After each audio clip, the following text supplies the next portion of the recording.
আলেম শব্দের অর্থ হইল জ্ঞানী। আসছিল ঝিটকা শরীফ কার সাথে? এই আল্লাহর ওলি আমার রশিদ বাবার সাথে, আমার দেওয়ান রশিদের সাথে পাল্লা করার জন্য।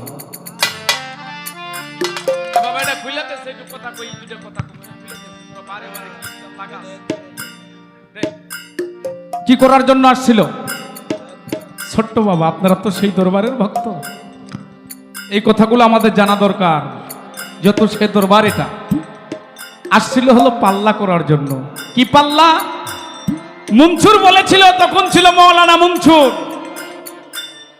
যে ঝিটকা শরীফ বলে এত বড় একজন পীর হইছে, তার নাম দেওয়ান রশিদ। একটু দেখি কি বাবা ভুল কইলাম?